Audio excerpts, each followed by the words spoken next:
उमा कहू तो हे अनुभव अपना, सत हरि भजन जगत सब सपना।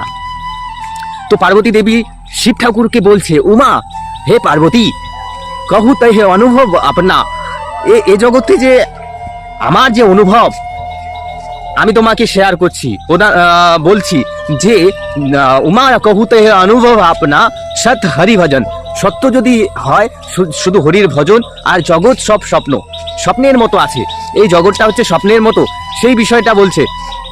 জগৎ সব স্বপ্না, নিমেষে শেষ হয়ে যাবে, জগৎটা স্বপ্নের মতো ধ্বংস হয়ে যাবে, এটা বলছে যে জগৎ থেকে সহজে সহজে নিমেষে স্বপ্নের মতো নষ্ট হয়ে যেতে পারে। এই কথাটাই আর কি শিব ঠাকুর বলছে যে সত্য যদি হয় হরি আর হরির ভজন, আর জগৎ সব স্বপ্নের মতো। কারণ আমরা দৈহিক লেভেল থেকে আমরা আত্মতত্ত্ব জ্ঞান আমরা বিষয়টা জানি না, ভগবান শিব ঠাকুর সেই বিষয়টা জানে যে সত্য মিন্স ভগবান হরি, হরি সত্য, আর বাকি সব যে এই জড়জগৎ আছে সব মায়া দ্বারা রচিত হয়েছে। মায়াদেবী সেই জিনিসগুলাকে রচনা করেছে সত্যগুণ রজগুণ তমগুণের দ্বারা। ভগবান শ্রী বিষ্ণুর নির্দেশে সেই মায়াদেবী এই পৃথিবীর রচনা করে। পৃথিবী জল অগ্নি বায়ু মায়াদেবীর দ্বারা যে সত্য রজ তমগুণের দ্বারা যে পরিচালিত হয়ে জীব চলছে। এখানে প্রত্যেকটা জীব নিজস্ব একটা গুণ আছে প্রত্যেক জীবের ভিতরে। কেউ রজগুণে মত্ত, কেউ তমগুণে মত্ত, কেউ সত্যগুণে মত্ত। সত্যগুণের সাত্ত্বিক, সে কোনোদিনও সে ঝগড়া ঝামেলা থেকে দূরে থাকতে চায়। তমগুণ নিদ্রাপ্রিয়, মাদক দ্রব্য সেবন করে, দারু মদ খায়, এই যে বিষয়গুলো আছে।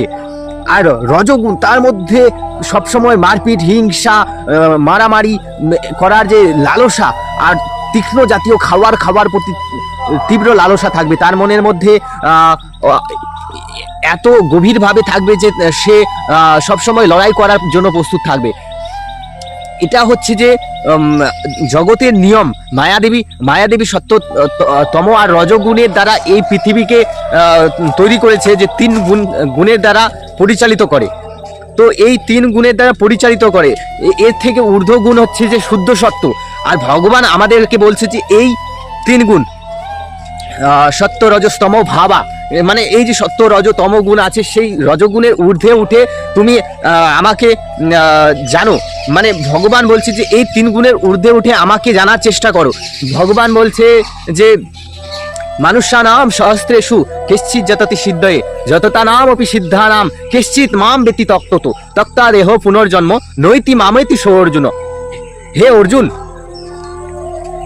মানুষ সহস্র বছর ধরে, হাজার বছর ধরে আছে, কিন্তু মানুষানাম সহস্রশু মানে হাজার মানুষের মধ্যে কেউ আমাকে জানার চেষ্টা করে, এবং জানার মাধ্যম দিয়ে হাজার মানুষের মধ্যে থেকে কেউ একজন সহস্রেষু কেশ্চিৎ যততি সিদ্ধয়ে সিদ্ধ হওয়ার চেষ্টা করে, আমাকে জানার চেষ্টা করে। এই বিষয়টা আছে যে ভগবান হরি সত্য, আর বাকি জগতের যে মায়াদেবীর প্রভাবে যে এই মিথ্যার মতো রচনা করেছে, এটা স্বপ্নের মতো, মিথ্যা নয় কিন্তু সত্যের মতো দেখতে আছে, কিন্তু এই জগৎ হচ্ছে যে রচিত করেছে। এই বাড়ি ঘর এই যে রাস্তাঘাট থেকে চালু করে সবকিছু রচনা হয়েছে, পৃথিবীর গাছপালা পশু পাখি এই যে রচনা হয়েছে, সেটা হচ্ছে স্বপ্নের মতো, মিথ্যা নয়। সত্য কিন্তু মিথ্যা নয়। বাস্তবিক সত্য হচ্ছে হরি আর হরির ভজন। আত্মতত্ত্ব হচ্ছে যে বাস্তবিক আত্মা হচ্ছে বাস্তবিক সত্য, তার কোনো বিনাশ নেই, তার কোনো অবিনাশী নয়, পরমাত্মার কোনো অবিনশ্বর নয়, সেই বিষয়টা আছে। আর তার জন্য শিব ঠাকুর বলছে যে উমা कहू तो हे अनुभव अपना, सत हरि भजन जगत सब सपना, স্বপ্নের মতো। তো এই বিষয়টাই আর কি বোঝানোর চেষ্টা করছে।